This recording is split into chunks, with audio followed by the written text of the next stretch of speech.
All right. Hello, world. Good evening. Happy Friday. Yay. Welcome to another episode of Americana. I'm Willie Montague. And I'm Shakia Hinton. Tonight, it isn't about talking points, and boy, do we have some. It's about truth, because while headlines change every hour, the consequences of leadership last for generations. The choices being made right now in government and culture and in our communities aren't abstract. They shape how we live, what we believe, and what kind of country our children inherit. So tonight, we slow it on down, break it apart, and ask the questions that actually matter to you. So buckle up on this Good Friday. This is Americana.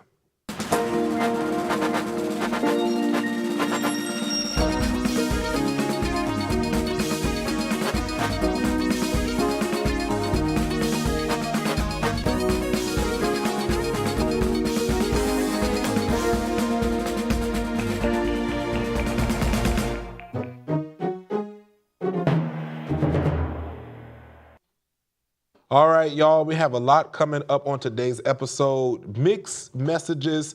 There's some things going on with the political allies that may see them breaking ranks, and former Prince Andrew's arrest. What is this all about? Aliens, y'all, they are out there, so they say. And before we conclude, House Speaker Mike Johnson denies request to have Reverend Jesse Jackson to lie in state at the U.S. Capitol. Let's dig on into this.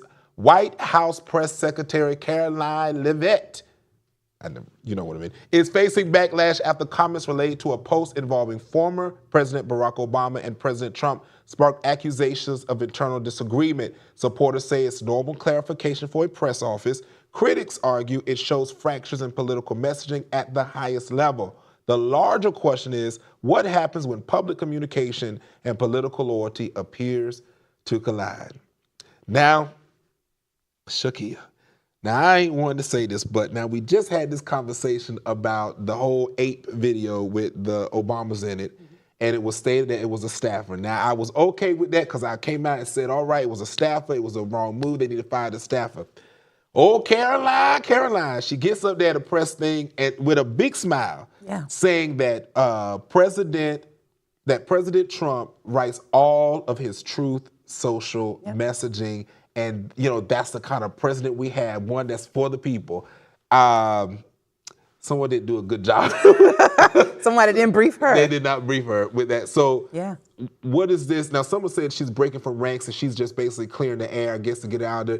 So that was where I wanted to have this conversation about, you know, where is the consistency in an administration? Because if you're going to say something, you got to make sure that everything, because there's been enough weeks in between or a week or so in between where that messaging should have been aligned with what was stated by President Trump. Yeah, absolutely. I mean, messaging should be clear from your in-house meetings, from your press conferences, talking points, like all of the things. And any communications personnel would know that. Like, you have to have a consistent message. So if President Trump is saying one thing, everyone else needs to be repeating it because they are the ones that should have been, you know, the ones feeding him his talking points in the first place. What appears to happen is she is just running off of emotion. She's a very aggressive press secretary. She is not refined. She is actually a mirror of Trump. They just run off of emotions. And we see that a lot with her during press conferences. In comparison to Karine Jean-Baptiste, not Baptiste, that's not her last name, but Pierre, she was very poised. She was very calculated and very traditional when it comes to media and how she portrayed what the administration wanted to get across to the American people. What we're seeing now is that what's her name? Karen. I was about to call her. Caroline. She is very loyal to Trump versus having a message for the administration. She's not as polished as you would think one should be, and that's unfortunate. But it's a representation of the entire administration, in my opinion. So now this goes back to me because I just want to know, so now I asked a question for myself. So what does this do with that? This whole when I put up that video myself and said, hey, you guys, this is not professional. This shouldn't have been done. Everybody coming in the comments, Willie, it wasn't him. It was a staffer. It was a staff. So what does this do with this kind of situation? Like what, because you never hear apologies, and this is where I come from, whether it's Republican or Democrat, is that accountability goes a long way, especially because that's the main thing that we teach our youth of today. Absolutely. It's like take responsibility and accountability for your action. Yeah. You know, if you stole something, say you stole it, go back and be a man, woman enough to say this is what I did and get the consequences that come with it. But here, there has been none of that that's gone on, and that's the problem that I have. No matter what, you know, I don't know if that's a thing where the presidents are not supposed to come back and say anything, or the press secretary can't come back, because I would love to see now, with all this getting out, because it's all over media, that, you know, this was what she said, and this is, you know, her coming back, and she's throwing Trump under the bus. So I would love to see how she come back. Is this going to die out, or are they going to come back and she's going to have some kind of rebuttal to say, well, you know, well, except for that moment, because, you know, he was maybe using the bathroom? Well, the professional thing to do as a communications personnel, you should come back and correct that instead of just letting it sit out there and create its own narrative. She's the one that should be setting the tone. And oftentimes we see her perpetuating the issue or saying something or doing something that will cause more of a viral moment instead of giving clarity to the American people. And Trump mirrors that as well. And so to your point, I was going to also say about accountability and taking ownership of this. If he's the head in chief, he should be able to say, like, hey, it was me. I was going on a rant, which we all know 3 o'clock in the morning. That is no staffer. That is Trump being Trump, right? But at the end of the day, someone needs to take accountability for that, because it's going to continue to happen. But Caroline, as the press secretary, she has the responsibility of cleaning up a lot of the issues that we see when it comes to narrative and when it comes to communication and explaining policy to the American people. And we're not seeing that. All we're seeing is a lot of emotion. And yeah, I'll leave it at that.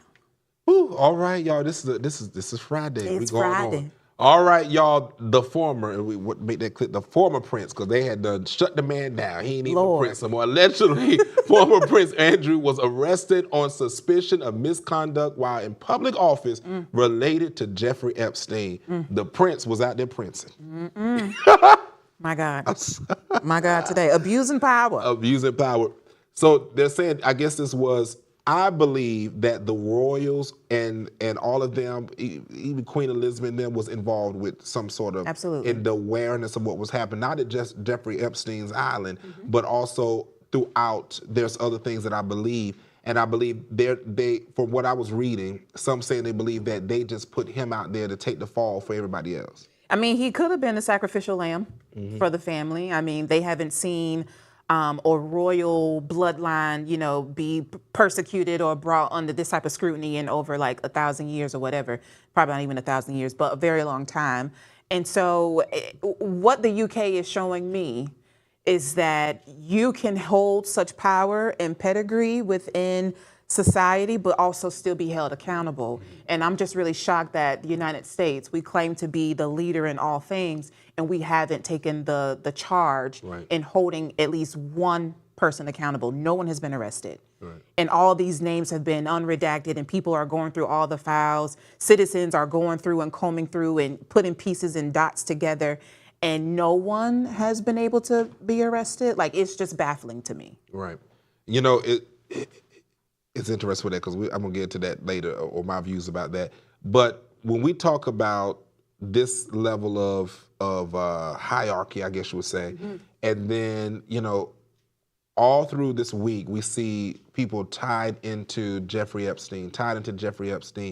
And to your point, it's like, then something pops up after that where it's like, we're now distracted again. And it's like, well, they're distracted, or whoever wants to be distracted. But it's like, okay, so we're gonna do a piece for 2-3 days, then we're gonna distract you, do another piece. You know, right now we're getting, you know, into warmer weather, so, you know, now we're gonna start having, you know, tsunamis just drop out the sky. What is gonna happen that, you know, and how deep and wide is this, to the point that the whole the world, the nations around the world, is literally being distracted from something that multiple people from all levels of government, from people who wasn't in government, people who's in government in the United States, out of the United States. It's like, this is alarming that, you know, we're seeing this continue to be, you know, unfold from you said it goes back as far as what, 2009, right? Or before that? Before that. And here we are in 2026. Yeah. It's like in the age of technology, you know, we're still having to comb through what? It's like, you know, upload this stuff in a database, put it on a website, let people know what's going on, and just move on. And let the what it say, let the chips fall where they may, and then, you know, be done with it. Well, Pam Bundy even said clear as day that if we hold everybody accountable, the system will collapse.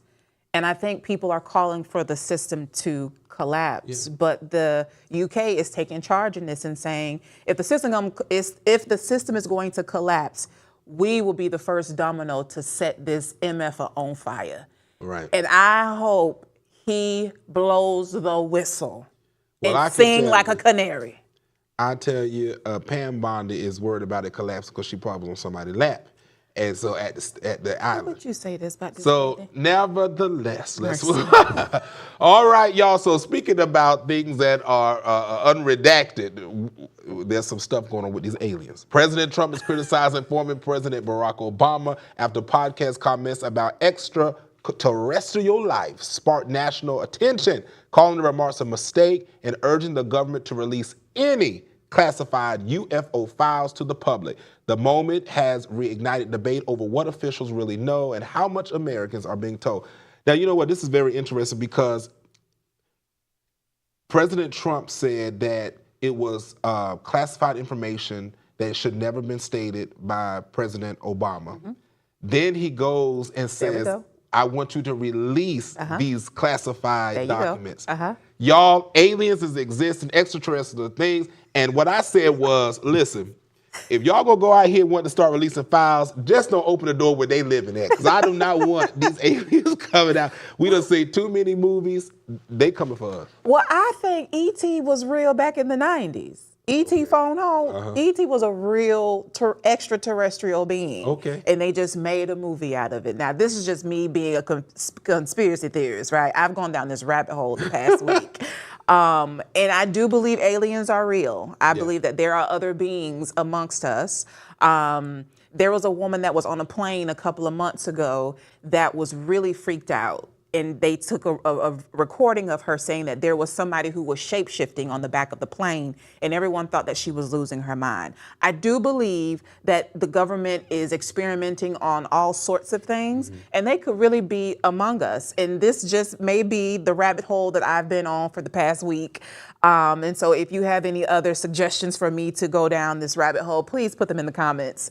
No, I agree. I absolutely think that aliens exist, and if you actually read what President Trump said, it's not just anything related to just aliens as a whole, because I think we think about these green gobbly things, but it's talking about extraterrestrial things, it's talking about UFOs, I forgot the other one that he mentioned, but all of it had to do with anything that has been found, and you know, the friend of mine that's in the military, he said that, you know, there has been military people that have seen and experience things that they have not been able to share. And he said, even with them being in the military. So he said, if this is truly going to be, you know, unclassified, declassified, they are. But what would we do, honestly? Let's have a deeper thought about this. Let's really unpack this.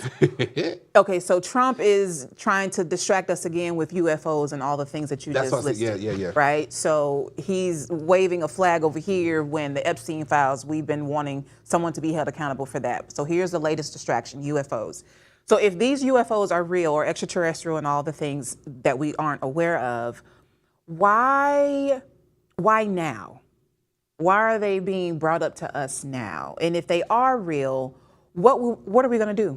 Are we going to welcome them into our homes? Well, like, are they going to replace us with jobs? Well, robots are already doing that. Well, surprisingly, I mean, they might already be among us, and this is their way. Because I feel like anytime that the system wants to introduce something to us, they put it directly in front of us and make it as it like, you know, it's like it's normal. So it's slowly for us to accept something that's, you know, transpiring, just like it was in Jurassic World, where it became a normality thing for there to be you to be walking around in San Francisco with dinosaurs. Like that should have never been normal. Well, you and I know, because of the faith that we believe Yes. in, Nephilims were a real thing. Oh yes, yes. Right? So giants were a real thing Yeah. walking the earth, and they were taken out because of the flood and all of the Right. things like that. And so if you go down this conspiracy theory with me just for a couple of seconds, they are saying that over in Antarctica, there's a certain part of Antarctica that you cannot fly over, you can't even reach. A person flew their plane over this 1 mile black hole that they found in Antarctica. His plane was seized. No one has seen him since then. I don't know how true this is. Again, this is a part of my rabbit hole that I've been going down. But if that is so, why are parts of the Grand Canyon blocked off? Right. Why are parts of Antarctica blocked off? So there are a lot of things that our government they're withholding from us. And obviously it's for a reason, but why? Like Right. if you're going to, share these files with us, share it in its entirety. But then if they do this, what are we going to do with this information? That's true. I don't know what we're going to do. What we gonna do? All I know is that if these aliens come, if these aliens come, we are not prepared for anything. I'm not. We were barely prepared for COVID. So I don't know how we're going to do with creatures walking around that we Mercy. have not seen before. But that is the thing. I'm telling you, our nation, it's easy for people to be labeled as crazy than it is for it to be labeled as truth. And the more that you get into seeing that things are truth, that's when they're like, oh no, well you did. You know what? This reminds me of Shazam. I know that existed.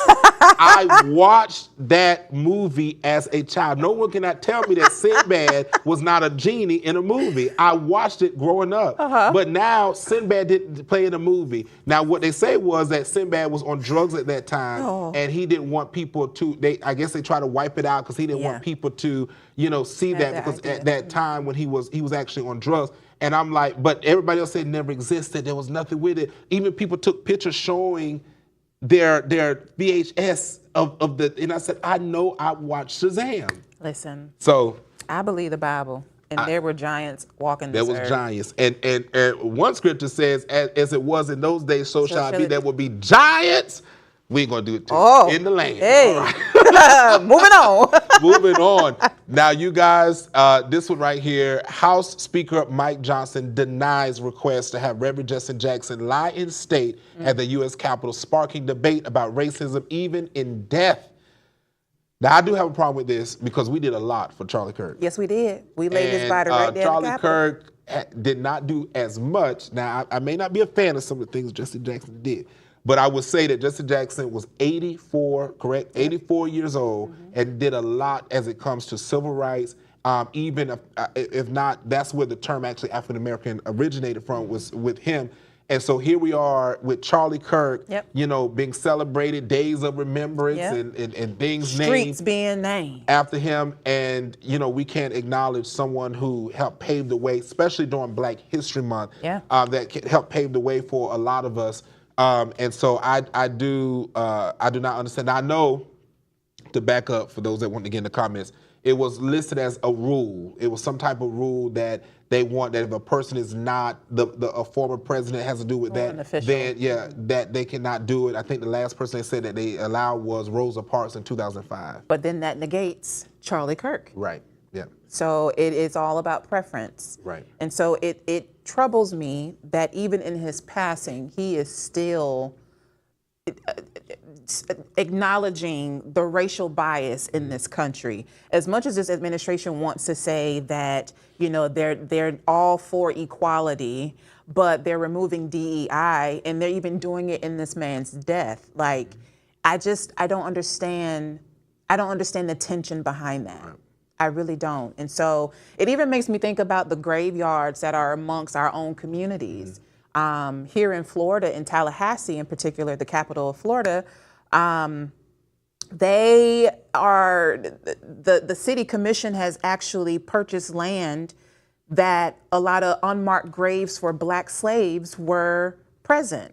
So the city has purchased land, and they're going to put another building on top of these unmarked graves that is actually known. And so the folks are in an uproar about it. And so it even makes me think about, why is it that our Black bodies are discarded or they aren't as commemorated as other races? Why is it that people can do whatever they want when we've passed, but then again, they do whatever the hell they want while we're alive too? And this goes back, and I said again, why we got to start trying to build and take ownership of lands that the government, because there has to be a way that we no longer have to get permission or seek permission from any state or federal government to be able to own what we own and be able to just start having our own. I know my family on my father's side that they own land for a cemetery just for that family, so that you have to have that last name or be with directly in the family with it to be able to be buried there. And I think that and they used to have that.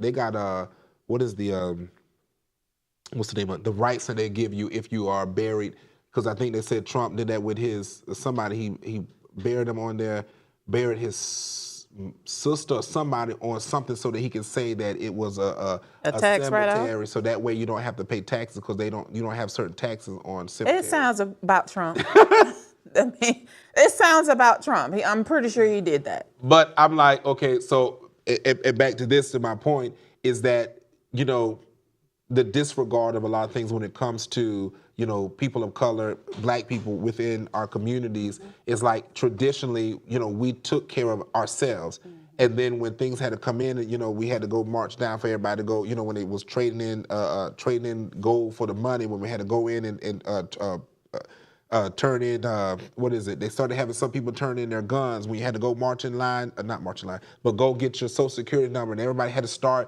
become a part of a number. And I believe that also was the turn of where Black people just started again losing their identity. Now we know that we're Black, we know that we are here in the United States, but somewhere in that transition from the civil rights movement and this era of greatness to where we are, we lost that ability to say we're gonna stand up and fight. Because I don't know why we're not putting together like a group down there and say no, y'all gonna let this man lie and stay here. Yeah. Somebody need to be down there protesting. Oh, protesting! I'm on with it. I'm on with a good healthy protest. Now, really, yes. Freedom of speech. Yes, I'm for that. In regards to Reverend Jesse Jackson. Protest, okay. Jesse Jackson, nothing else. I'm not talking about going over there in Minnesota, because that's got more than just a simple little protest. That has become a crazy. And actually, it's interesting. Speaking of, I know we're talking about this just real fast with this, is how someone mentioned about that, how this was happening all over the country, but why is it that in Minnesota it seemed like people were wanting to destroy that area more than anywhere else?